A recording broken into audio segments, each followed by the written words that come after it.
have a water heater with no hot water, and so we went through the steps of checking it. We have a pilot, and so the thermopile is good, and it just wouldn't start. The burners won't turn on. We called the manufacturer, we went through a couple troubleshooting steps, and they diagnosed it as a bad gas control. So because it's under warranty, they allow us to get a new one. In most cases, you're going to need a licensed plumber to get you the part. So we called our contacts at Hot Water 911. They're going to bring over the part, and you can either put it in yourself or have a licensed plumber do it, and we'll go through the steps in how you can change a gas control yourself. We go through the steps on how to drain a water heater. And the first thing you want to do is turn off the main valve coming into the tank. So you've got cold water coming into the top part of the tank. That valve is off. And whether you have gas or electric, you want to make sure you turn that off. So if it's electric, you're going to turn off the main breaker. In this case, it's gas. So this is already to the off position. And then you have a valve that is your main valve to the gas. So we'll turn that off too.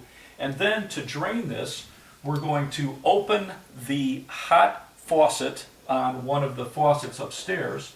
And then we're just going to connect a garden hose to this valve on the bottom of the tank, and we have a floor drain here, so it's going to be very easy to drain this. And this valve on most of the newer water heaters, rather than a knob on the valve, you're going to have a slotted stem. And just a regular slotted screwdriver is going to fit into this. And as we turn it counterclockwise, that's going to allow us to drain the water heater. So very easy. So the first step, we're going to disconnect the union on the gas line.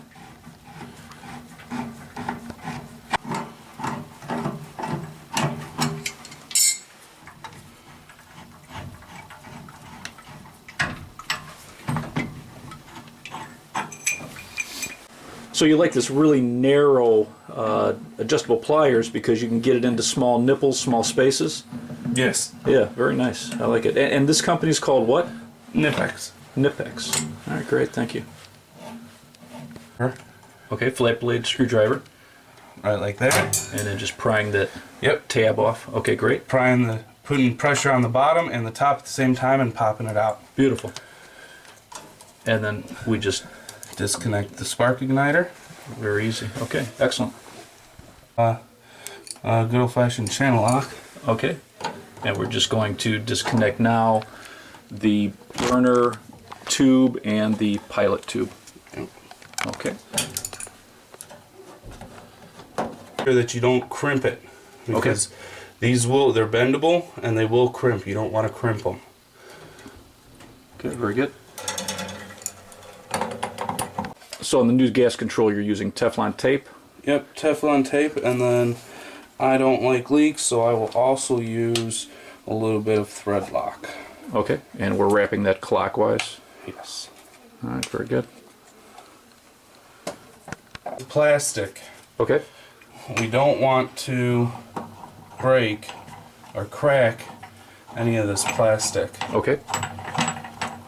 So putting a wrench or channel locks or anything on it isn't the best idea. I like taking a piece of the gas pipe. Okay. And to start twisting Using it that as a tool. Yep. All right, very good. Great trick. Twist it off by hand.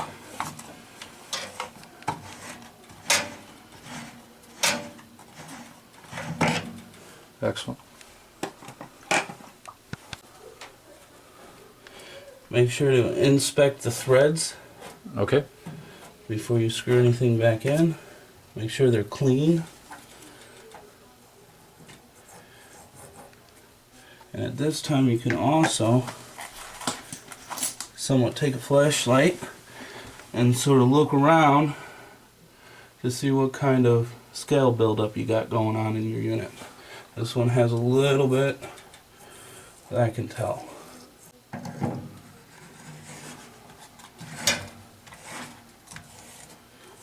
And how tight do we want this?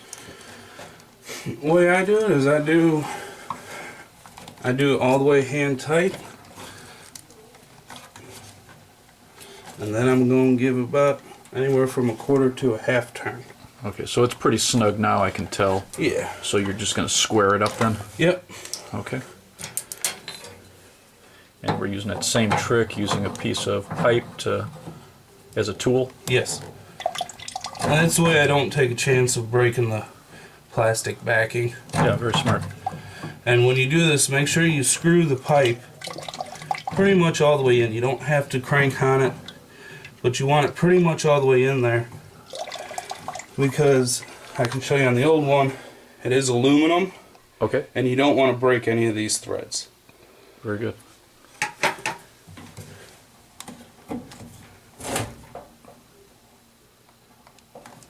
I'm going to clean up a lot of this old pipe dope on here. Okay.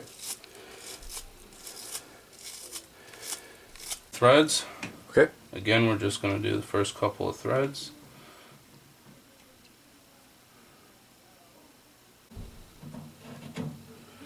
Always make sure when you're putting stuff together, it's hand tight first. Okay. So that you don't cross thread it? Yes, you don't want to cross thread anything. You want to make it snug, hand tight, and then you want to line it up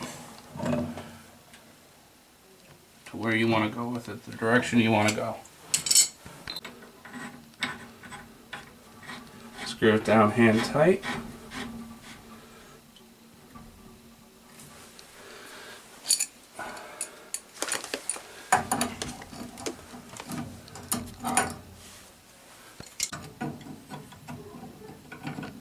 So you're always using 2 wrenches on the union? Yep. Make sure it's tight.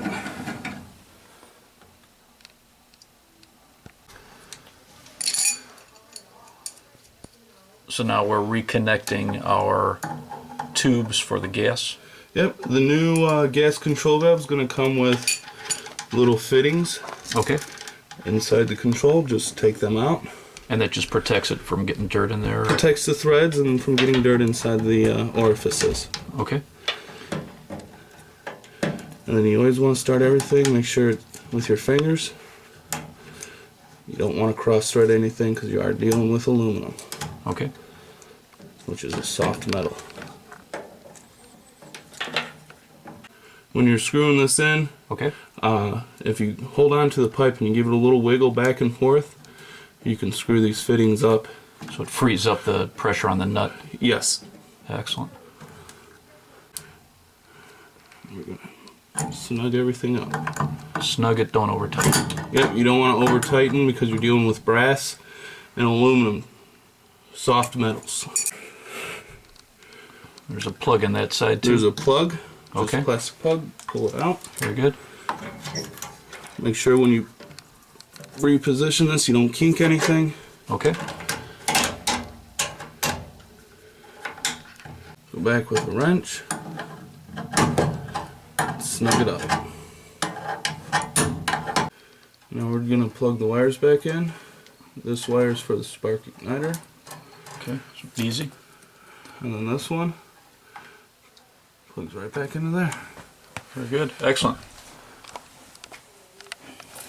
So the next step, we're going to turn the water on and fill the tank. Yes. Okay. And then we'll keep one of the hot faucets open upstairs, and when water's coming out of that faucet, we know that the tank is full.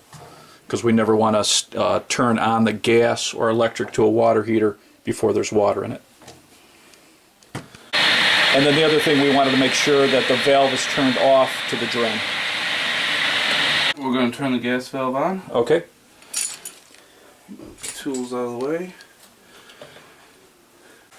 Now that the tank's full, so water's coming out of the spout upstairs. We had turned off the gas and disconnected.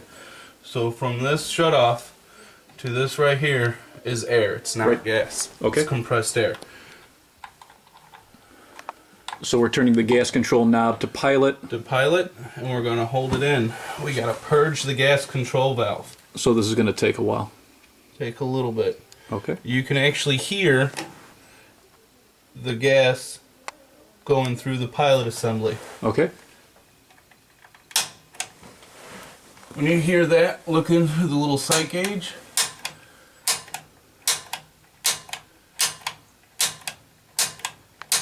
And you may have to do this for quite a while.